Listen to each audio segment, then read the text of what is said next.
Thanks for listening to Mall Steakhouse Part 2. I just wanted to give a little feedback and tell you how we appreciated the stories that were sent to us at our email, which is stories@notinthejob.com. It turned out that Jay was the only manager that seemed to care if employees were 16 years old, as we had a lot of people tell us that they were under the age of 16 when they started there. For example, TJ and Corey gave those stories. I had somebody named Dean who explained that his friend got him a job at this steakhouse and then decided to steal pie one day, take it in the bathroom and eat it, where he was caught by one of the managers and fired immediately. And to add insult to injury with his firing, he had to wait out in the mall for Dean to finish his shift because Dean was his ride home. And then finally, Chuck told us a story about, I told a lot of stories, but he told us a story about people working the grill and putting the tongs over the hot part of the grill and then moving them over so that when a new person came out to work on the grill, they'd burn themselves as soon as they grabbed the tongs. And I have to tell you, I kind of wish I had a time machine because I missed on that one and we would have definitely done that for sure. So anyway, thanks everybody for giving us your thoughts and feedback. And if you have any other thoughts or feedback, don't forget to send them to stories@notinthejob.com. And enjoy Mall Steakhouse Part 2. Welcome to the Not in the Job Description podcast. I'm Scott McLaughlin. And I'm Chris Kiernan. No matter what type of job you've had, there were situations that happened to you during work that you couldn't wait to tell your friends about. We interview a variety of guests about some of their crazy stories from work, from entry-level food service industry jobs to doctors and attorneys. We will explore funny, gross, embarrassing, scary, and sometimes almost unbelievable stories that people have experienced while on the job. Keep in mind that our guests or the companies they work for may be masked in order to protect the innocent, or maybe even the guilty.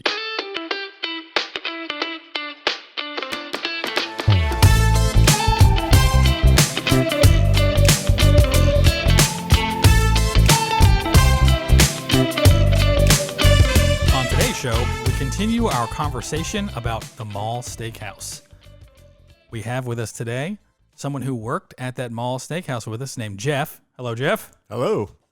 And Chris, of course, is going to tell us more stories that maybe he held back on the first episode. Well, one thing that we didn't talk about, and this included all three of us when we were together the other day talking about it, is remember when our buddy Ron, the manager, decided that he was going to hire us to paint let's paint the story the right way here. Right. He didn't want to pay union people real wages, so he thought, how can I take advantage of a bunch of 16-year-old doofuses? Right, and we're pretty sure that corporate gave him a budget, and he probably pocketed the difference, right? That's my guess. I'm sure that that's what happened. So he pulls us aside and goes, "Hey guys, I got a great opportunity for you guys." I think at the time we're making like $3.50 an hour. Mm-hmm. You know, wait a minute, you made that much? Oh, maybe I wasn't supposed to say anything. If I remember right, didn't we get paid a little bit extra maybe because it was overnight? Yeah, because we were something? working from 11 p.m. until 4 in the morning. Right. And then had to go back to work at 10. Right. I'm pretty sure that child labor laws had never entered his mind back in the mid-'80s, right? There may have been some extra money that came out of the fountains, though, during that, too. Yeah, that, I think, is the interesting part. If you don't learn anything from this episode, it's you must always, and I mean always, have supervision for 16-year-old boys, because I was working back there, probably cleaning some paintbrushes, and I see my friend Jeff run over, and he grabs like this strainer that we would put vegetables in, and it's got a long stick on it. You know, it's this big like strainer, and he runs past me. He goes, "Move, move, move." I don't know what he's doing. I just moved out of his way. And about 5 minutes later, I'm out towards the front of the mall, or the store where the mall is, and we couldn't even get through the door. I think, did you go through the window? And we didn't have windows. It was just like these chain link fences. It was like it wasn't a window per se, but there was like these wooden opening. Like wooden slats there or whatever, yeah. And it had these giant chains which you could open up and go through. And I'm hearing from the mall, hey, guys, come out here. I'm like, what in the hell is that? So we go out, and I see Jeff out there with his pants rolled up, standing in the fountain. And he's like, there's got to be hundreds of dollars worth of change in here. He's got that strainer just straining the fountain. Oh yeah, we had to get a spatula or something too to try to get it off the bottom. But we had one lookout for the old Paul Blart mall security guy or whatever, but Yeah. The mall security, they were not friends of mine, I can tell you. I don't know which one of you two was with me, but there was a time because, again, we were wayward youth, and we got this idea. I had this little MG midget, and I thought, you know what we ought to do? We ought to drive my car in the mall. I mean, it's small enough. And so we drove it up to the edge, right where you'd have this big sliding glass door we could get in. And my car was small enough I could fit around, the big stoppers where, no big trucks could go through. And we had just started opening the gate and mall security comes by. And this guy goes, "What in the hell are you guys doing?" And we're like, "Well, I think there's like a car show or something in here, right?" And he just knew we were just full of crap. So he said, "I don't know what you guys are doing, but you're going to take this car and you're going to get it out of here." And he was just kind of whipped up. And me being, a real smart ass, I said, "Take it easy, Barney Fife. We'll back it out of here. It'll be fine." So, that got some giggles. We left. And about 2 weeks later, I'm late getting to work. So I drive all the way up to where, we're not supposed to park, but it's closer, so I wouldn't be as late. by the trash compactor. That's right. So I park all the way up there. I go in, I work my shift, and I come out, and, it's 11:30 at night, and I can see there's a yellow thing under my windshield. I'm like, holy shit, I've got a ticket. I'm thinking, who's ticketing in a public parking lot? And I go over and look, and it was from mall security. And this guy said, "The next time I find you here, I'm going to give you a ticket or I'm going to have you towed." And it was signed.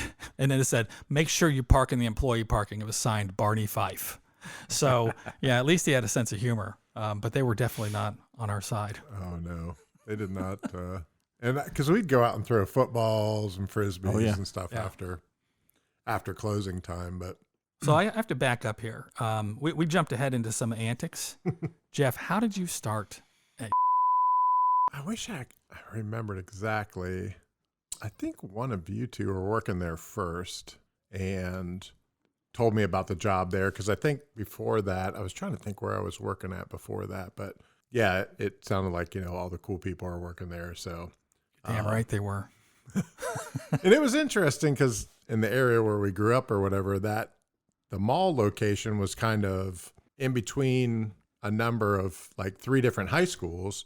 So it was kind of unique when you think about like now. I mean, we had kids all working together, if they went to parochial school or one of the other public schools or whatever close by, but we all, everybody kind of worked at that mall because it was kind of centrally located or whatever for that. So I think it opened up, us having a pretty big friend group from all over or whatever. Yeah, it was clearly a microcosm of society. I mean, we had people from every socioeconomic class and scale. The kids from the Catholic school usually seemed to be a little more well off. And then we had, people who just clearly were not as well off. But that was the interesting thing. I know when we talk about what was it like when you worked at this Mall Steakhouse, if you've ever seen the movie Waiting, and I'm not sure if anybody who's worked at a steakhouse from the mall is going to listen to this, if they're going to have any camaraderie to this. But when I was asked to check out the movie Waiting with Ryan Reynolds, there are so many similarities to what we went through when we worked at this steakhouse. I mean, the age group was between 16 and 40 for the most part. 60 maybe. Or 60, but the ones that hung out usually 16 to 40. Every payday, the question was, whose apartment are we going to and what do I have to bring? Because everybody was, bringing beer, and it didn't matter that you were 16. People were like, "Okay, what do you want?" Everybody was hanging out, and it was just constantly a party. But I will say, as I mentioned in one of the prior episodes, we worked hard. I mean, you learned so much from that business. This business, I will tell you, was owned by a corporate entity of General Mills, who owned a lot of different restaurants. And this one was run clearly like a business. And when you got done working, you knew you put in a full day. Oh, yeah. When I worked, the majority of time there was, you guys can correct me if I forget wrong, but there were 2 different sides. So there you had like a cold side and a hot side to this. And it was cafeteria style steakhouse. And I worked primarily on the cold side. I don't know how I got shafted into that while everybody else got to work on cooking on the grill or whatever. So you would take the orders and do salads and that kind of stuff. And then there was people, not the people grilling the food, that worked on the other side and got you all your accoutrements that went with your stuff or whatever. But I do remember it being the unique thing about it was I think that was probably one of my first jobs where I worked with like adults. Right. And so you had, people that was their full-time job. And, these are adult people that have, some of them had kids, and so it was interesting, I think, just to, we were there just as a job, in high school, but a lot of these people, it was their actual career too. And Yeah, and I think that might have, and I'm maybe speaking for you guys who are not here, but I think that might have actually helped us a little bit because they made it very clear there is a career progression there. And you started bussing tables, and that taught you how to organize and do it quick. And then you went to the dishwasher, and then you could go to the hot side or something. And honestly, Jeff, I think you were on the cold side. That was one of the pristine positions people wanted because the rest of us are like in Dante's Inferno and shit, like dealing with a hot steak and everything going on there. But it definitely gave you progression to work, and you did see that, man, that is a professional thing because like one of the guys, Tom, that worked there on the grill, he was a grown-ass man, and he was very serious about what he did, and it was one of those things where I'd aspire to doing that kind of job. yeah, and his family owned like a piano moving business or something. And I mean, I think he worked there helping them out during the days and then would come and work also. But yeah, I mean, there was guys that, every day it was just their thing. They were there to open up and, drink bottles of wine out of the. Yeah, I did mention on the last episode, I was amazed having now managed people in my career today. And managed people for the past 20 years, I can't believe that an adult would say to a 16-year-old, "Hey man, you want something to drink?" I mean, it's just amazing to me, but that happened a lot of times. Maybe that was just the 80s, Yeah. but it's definitely, I think, a different environment today. Yes, it definitely is. But I mean, we just learned a lot of different stuff. I mean, that, maybe people aren't even, I mean, I think the restaurant industry's just changed or whatever now from the way we used to do stuff. But I mean, I remember they have 2 or 3 of us, or we probably volunteered to do it. And they're like, "Hey, we're cleaning the hood tonight." And it's like, "Oh yeah, we'll stay." And it's like, that's the worst idea ever. It's Yeah. like, Yeah. Those are didn't they do that on Sundays? Right. Yeah. I think we learned pretty quickly, oh, you don't want that last shift on Sunday. No. Because they gave you all the shit jobs that they've been putting off because we closed at, 5 or 6 o'clock, depending on the season, where they normally would close at 9 or 10. So they're like, oh, we got 4 extra hours. Now it's time to clean these greasy ass hoods. And Yeah. And as the dishwashers, Scott and I had mentioned before that we were the last ones to leave. So you had to wait for everyone to bring all their stuff back. And I think the worst job ever there was cleaning out that refrigerator area where all the fresh chickens came in, and they were in those wax covered boxes with all the blood in them. It was like, oh, it just smelled so bad. Yeah, we discussed that. Chris has nightmares to this day about the smell that came off of there because it was probably akin to a morgue, and you just it's just part of the job. And it was like, well, this is what we do. We cook poultry, and we did a lot of it. So it was very popular to have those whole chickens that we would brush that honey glaze over. Yeah, and that was before you could go in and get the rotisserie chickens and stuff. Now it was like, and I do remember maybe a prank or two where some of that chicken fat or whatever would get into a container and might slide underneath the seat of somebody's car in the middle of the summertime. And they would be looking for where that awful stench was coming from. But So that was you that did that? Good to know. So, we talked a little bit about the cast of characters that we had there. I'd mentioned it seemed like I worked there for 10 years, but I swear it was probably 2 because you were always working. And, if you were either lucky or unlucky enough to work on, say, like a Mother's Day, that was it. Mother's Day was like the holiday for this steakhouse. And we had, from the second that door opened until we closed, we had a line out the door, and it was so ridiculously, it was a madhouse. And that was before, I mean, credit cards were certainly there, but there was a lot of cash involved. oh yeah, And that made it a little sketchy, like, we have to lock this door in the manager's room. But it was just kind of an interesting place to work. We had a cast of characters. we talked about a guy. I don't know if you remember him, Jeff. You have to remember Craig. Mm-hmm. We talked about how Chris and I almost killed him by accident. It was just, mishap because we thought it would be interesting to throw a gourd into the deep fryer, and then we forgot about it. The gourd exploded after he opened up one of these double-doored Montague ovens, and thank God the oven took the brunt of the hot grease. But is it my imagination, or was there a time where Craig was cooking one day and he caught himself on fire? I do remember that. I can't remember the exact details of it, but I don't know if I was there for the actual gourd thing, because we used to have, and that probably just came from the decorations because they would bring in seasonal stuff or whatever. Yeah, that's what it was. But I remember we tried deep frying everything. It was like way before like the county fair stuff or whatever. We were like, hey, let's try this and drop it in there. I think when Craig caught himself on fire, you know what it is, because it's this big open flame grill.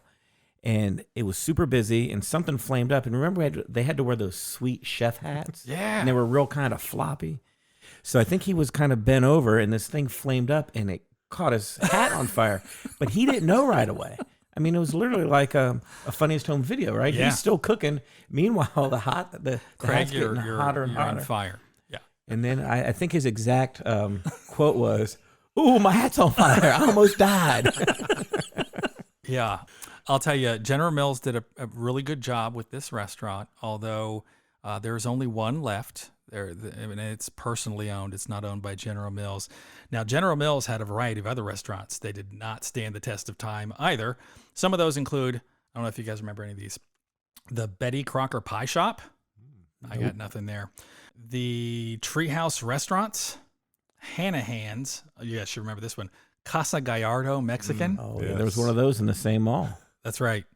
I did get the worst case of food poisoning ever from Casa Gallardo many, many, many moons ago. And then Good Earth Healthy Foods, they were just ahead of their time, evidently, because that would probably fly today, but didn't work probably in the 80s. And of the 14 restaurant concepts that General Mills acquired, 2 of them were huge successes and continue on today. You know what those are? One of them's Red Lobster. Yep, It that's is. what I was going to guess. And the other one? Olive Garden. Oh, yeah. Yeah, so Red Lobster now has over 55,000 employees and 749 restaurants as of 2019. Olive Garden operates over 900 restaurants, and both chains are opened in multiple countries. So they figured that out for both of those chains, how to make those work. Maybe the place we worked at, maybe their expansion model of being in malls wasn't necessarily the best idea, because we all know what happened to all the malls as the 90s came rolling around. Well, and if you remember right, when we worked there, Central Ohio really didn't have much as far as restaurants go. It was either fast food or super high end. You didn't have that middle of the road. And then I think what really helped the demise to this steakhouse was you had places like Cheddar's and Cookers and all these types of restaurants started to open up. Now there was a choice for that middle of the road type of meal. And then with the mall hours, they were kind of hosed, like on Sundays, right? You know, they're closing at 5 o'clock, where they probably could have stayed open till 7 or so on other And when you times. think about it too, you'd really have to have a hankering for this steak, because you're putting in some effort to go to the mall, to park, to walk to get there, or you can just go to TGI Fridays, walk 20 yards, stuff your face. But I think in the late 80s, that era, that was a destination. I mean, I think people went to the mall and you'd walk around and look in all the different shops. And I mean, and there was another place not too far from where we grew up that was kind of like the first outdoor, same type of thing in the Continent shops or whatever. And you would walk around there and they had restaurants and things like that. It was more open than a mall was. But I truly think it was, it was kind of a destination place at that time, whether you were going to shop and you would go to like a Wendy's or, one of the other fast food places there, but it was literally like, the place where everybody went. And I mean, that was when you would drop your kids off and leave them, and come back 3 or 4 hours later and pick them up. And nowadays you wouldn't think of doing that, but No. I mean, I would, but Well, I think they've asked you to quit doing that at the local mall where you live. I can tell you, if my parents dropped me off at the mall, which, again, being raised by wolves, that never happened. But when I would walk to the mall, if I wasn't working at the steakhouse, all my money was going directly to Aladdin's Castle. It had nothing to do yeah. with any kind of steakhouse, or even across the road from that or across the aisle was Wendy's. Oh, I was shoving every penny I had in Aladdin's Castle. I could retire today with all the money I spent. I think you spent a fair amount at Spencer's or whatever too, though. Yeah, I mean, there were some good places there. I know Jeff liked to shop at Merry-Go-Round for his clothes, but yeah, it's just funny, those 80s malls, and looking back on it, you go to a mall today, it just doesn't even seem the same. You can get crowds in there, but it's almost like there's something missing in the atmosphere.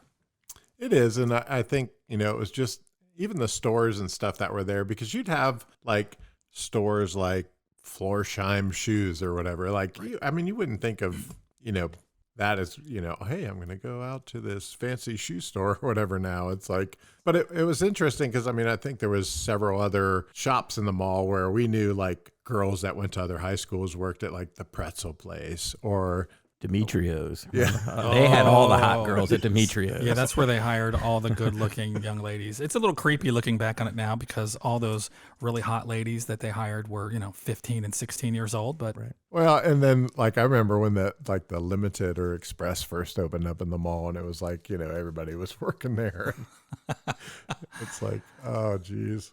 yeah, I know on occasion, once we figured this out, and you guys are going to have to help me with the name of the store, there was a chocolate chip cookie store, and I can't think of the name of it, but we would run there after work because we knew when they closed, if you went to buy, I don't know, a pound of cookies and it was the end of the night, they were like, here, just take the rest of them. And, you could take home 4 or 5 pounds of cookies. Do you remember the name of that place? I do. It was the original cookie company. Yes, it was. Yes, it was. But yeah, there was a few places there, and there's, we were in Central Ohio at the time, and there was a company called Lazarus, and it ended up being part of the Federated Stores and Macy's, and it's not in business anymore, but they created an entire food court in their basement, which started to, cut in on some of the business.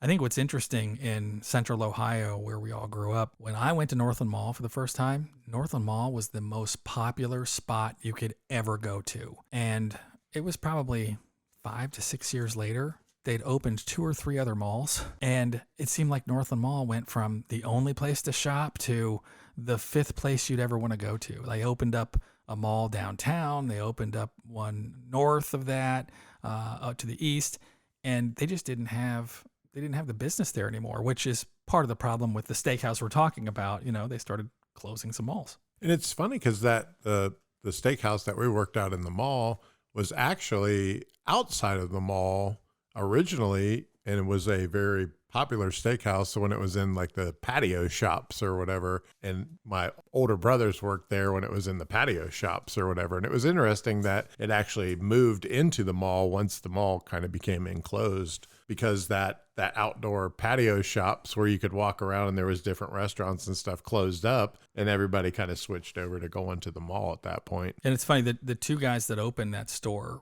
I think they were local to Central Ohio, but they also opened up a place that was competing at one point with McDonald's and Burger King. It was called Burger Chef. Mm-hmm. And that ended up kind of going by the wayside. So Jeff, I have to bring you back to us working in this Mall Steakhouse. Any other stories that you remember off the top of your head about either funny, scary, customer stories, anything crazy?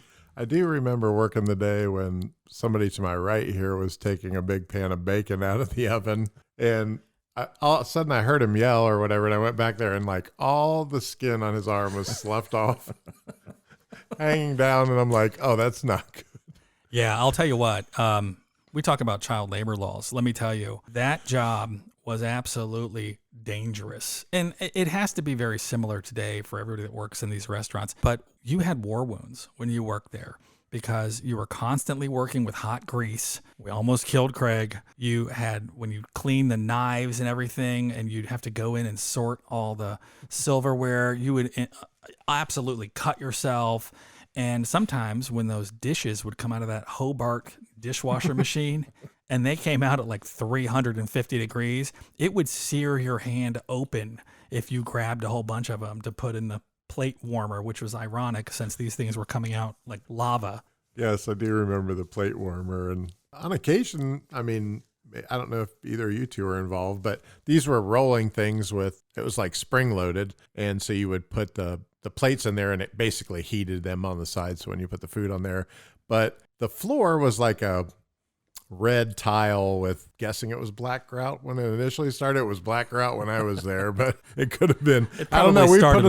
We put enough bleach on there that, when it was floor cleaning time, I've never seen that much bleach. Every one of us had, the bottoms of your pants was all white from all the bleach. But I remember at least, half a dozen times that somebody would be wheeling out the whole thing full of plates and the whole thing tips over. Oh, and it's just like the loudest. And you're just like, there's at least 10 broken plates there. But. Yeah, being a kid, I did not understand the overhead involved in running a business like that. But when you think about the number of glasses that we broke, the number of silverware things that we bent, the number of knives that we threw in the ceiling that fell and hit people in the head, with all these things, that's got to be so incredibly tough. Not to mention, how much of their, I guess, inventory walks out of there just because, hey, I'm hungry, I'm going to have that slice of pie, or I'm going to have a slice of cake. Now, we had an employee. Or sirloin tips. We talked about that before, too. But it's like, I just wonder, we had a small discount. I don't know what it was. Probably 10%. Yeah, I mean, it was. But the meal was only $5.99. So yeah, but $5.99 back then was like $15 today. Yeah. So yeah, I just can't imagine the kind of overhead you have to run that kind of business. Allegedly, somebody took a whole cheesecake once and ate it on their way home too, I think. I might have been involved with that. I also remember taking a 5-pound bucket of pudding. Come to think of it, maybe that's why this business isn't around anymore. Yeah. They would give us stuff all the time, and I don't know why we would take it, because it's like, hey, this is going to be out of date. You can have it. And it's like, oh, okay, we'll take it. That was a selling point. Which brings me to, just kind of a topic that I looked at, since, I personally think everyone should take a stint in the restaurant world. I think it's a good experience. You deal with coworkers, you deal with customers, you deal with managers, and usually a lot of the coworkers, to Jeff's point earlier, you run the gamut of socioeconomic class and age and everything else. But I'm going to read off a few of the dumb reasons workers are fired that was created by thetalko.com. So it's kind of interesting. One of the reasons was taking a bath in the sink at work. I can honestly say I never saw anyone do that. Nope. But I think had anybody that we worked with knew that had happened, it would have absolutely taken place. I think somebody might have got pushed through their dishwasher once or twice, but they definitely weren't bathing in it. That's true, yes. There was another situation where somebody refused to serve paramedics because they thought they were police officers. Well, I can tell you, nobody was ever refused, ever. And trust me, we had people coming in. I think our favorite customer would come in, and this was a regular guy.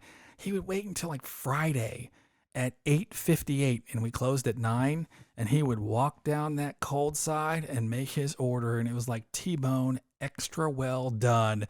And you could just hear everyone go, oh my gosh, we're going to be here another 40 minutes. Another person's been fired for being honest about the food quality. But I can tell you, the place I work, I thought the food was awesome. Yeah. And so did everybody else. For sure. That's kind of an interesting concept for me, but I guess if you're that honest.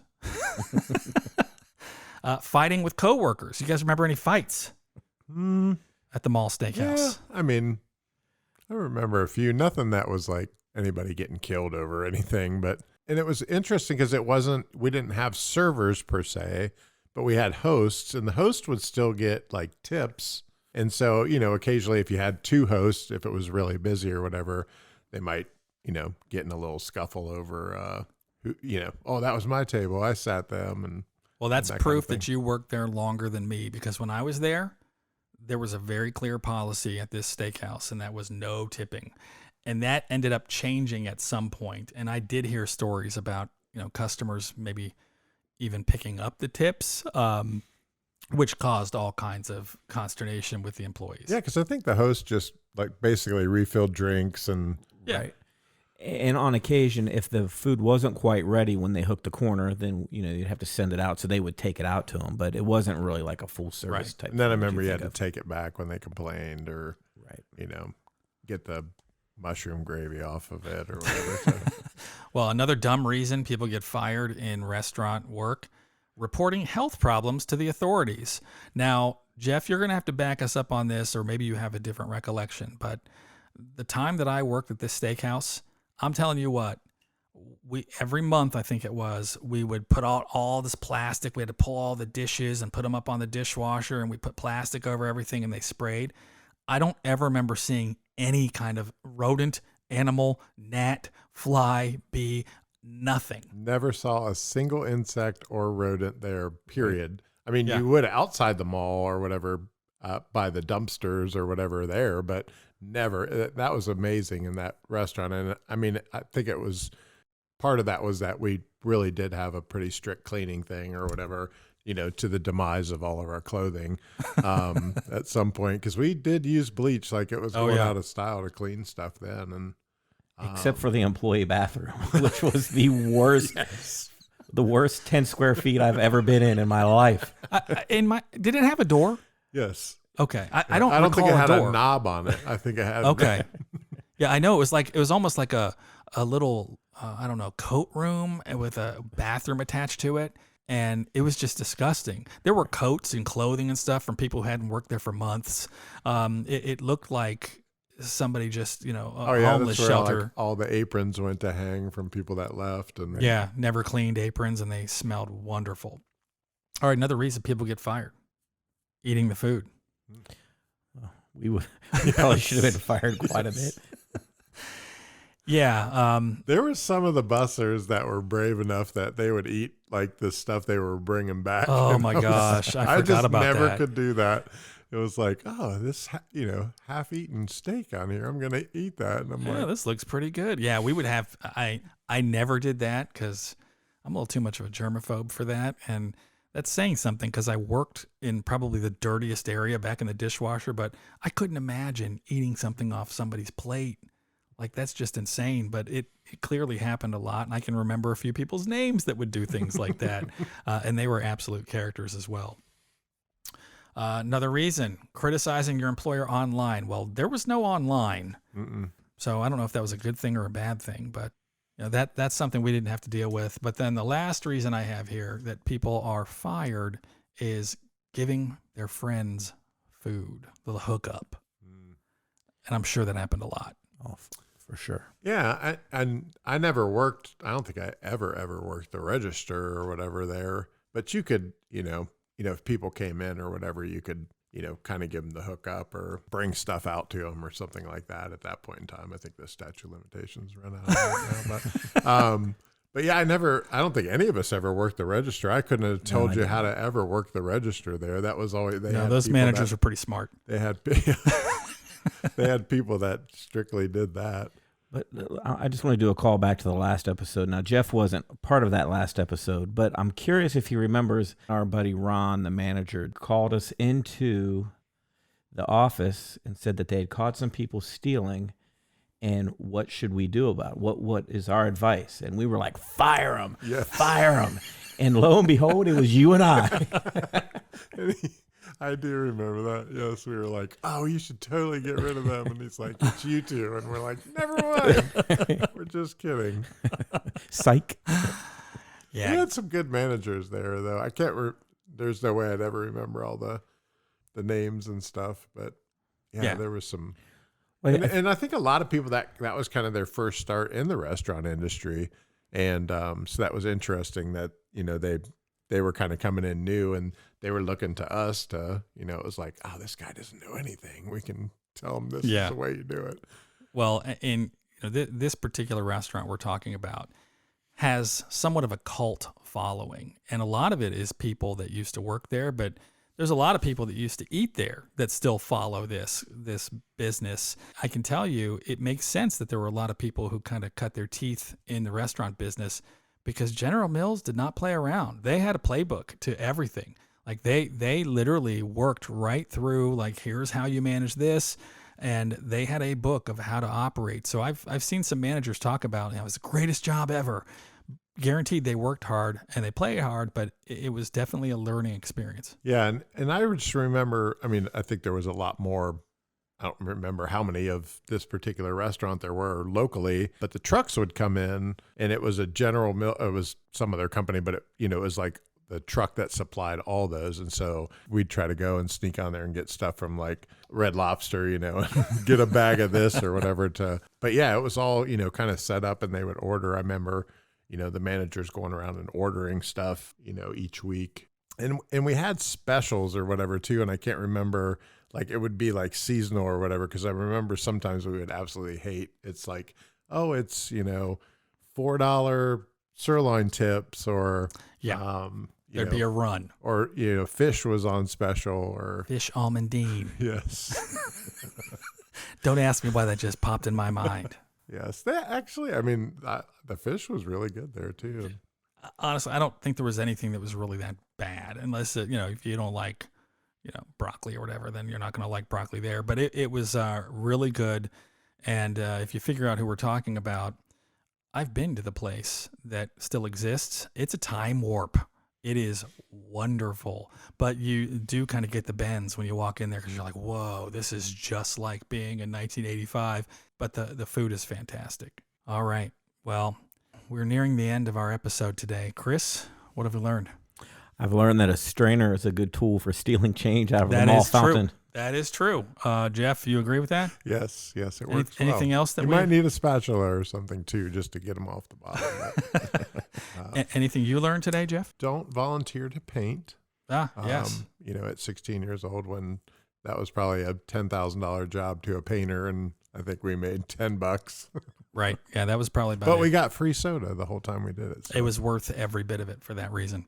And I will tell you that finally, I would say that anybody who has 16-year-olds working for them, supervise the hell out of them. Do not let them out of your sight, or they'll turn out doing a lot of the stuff we've talked about in this episode.